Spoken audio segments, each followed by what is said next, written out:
இல்லை, பள்ளிக்கல்வித்துறை என்பது தமிழ்நாட்டை பொறுத்த வரைக்கும் கல்வியில் சிறந்த தமிழ்நாடு என்பதற்கு ஒரு மிகப்பெரிய லெகசி இருக்குது.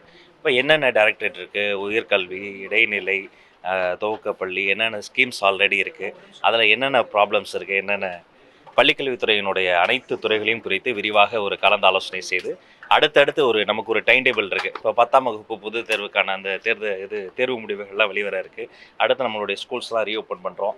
இன்னும் இன்க்ளூசிவாக இதை இன்னும் அடுத்த லெவலுக்கு எப்படி கொண்டு போகிறது என்பதற்கு அனைத்து துறை சார்ந்த அனைத்து இயக்குநர்களோடு நம்முடைய செக்ரட்டரி சாரோடு விரிவாக ஆழமாக ஆலோசனை செய்யப்பட்டு மாண்புமிகு முதலமைச்சர் அண்ணன் சி. ஜோசப் விஜய் அவர்களுக்கு ஒரு மிகப்பெரிய இலக்கு இருக்குது. உடனடி இலக்கு, தொலைதூர இலக்குன்னு இருக்குது.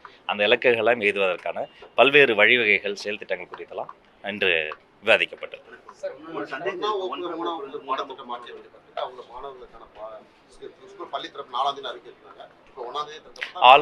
ஆல்ரெடி இந்த புக்ஸ் எல்லாம், இந்த டெக்ஸ்ட் புக்ஸ் எல்லாம் பிரிண்ட் செய்யப்பட்டு, அது மட்டும் கிடையாது, 5ஆம் வகுப்பு வரைக்கும் படிக்கக்கூடிய மாணவர்களுக்கு கிரையான்ஸ், பென்சில் ஆரம்பித்து அவர்களுக்கு தேவைப்படுற அந்த வெல்க்ரோ செப்பல் வரைக்குமான பல்வேறு விஷயங்களை நம்ம மாநில அரசு தருகிறது.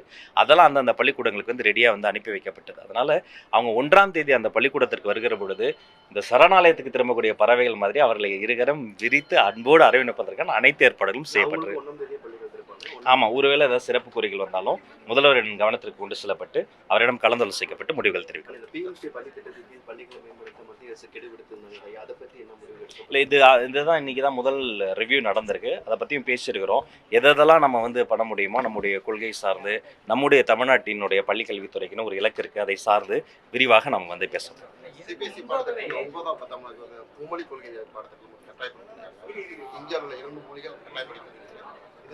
இருமொழி கொள்கை என்பது நம்முடைய பள்ளிக்கல்வியில் மட்டும் கிடையாது, தமிழக வெற்றி கழகத்தினுடைய ஒரு அடிப்படை கொள்கையில் ஒன்று இருமொழி கொள்கை என்பது நேரத்தில் தெரியப்படுத்துகிறோம். அடுத்தடுத்த கூட்டங்களில் அடுத்தடுத்த அப்டேட்ஸையும் தரும். இல்லை, நம்முடைய இருமொழி கல்வி என்பது அவரவர்களுக்கு அவர்களுடைய தாய்மொழி ரொம்ப முக்கியம். உறவுகளோடு பேச தாய்மொழி, உலகத்தோடு பேச ஆங்கில மொழி என்பதில் தான் நம்ம உறுதியாக இருக்கிறோம். அடுத்தடுத்த கூட்ட ஆய்வுகள்லாம் மேற்கொண்டு அடுத்த கட்ட படிகள் குறித்து தெரிவிக்கப்படும். நன்றி.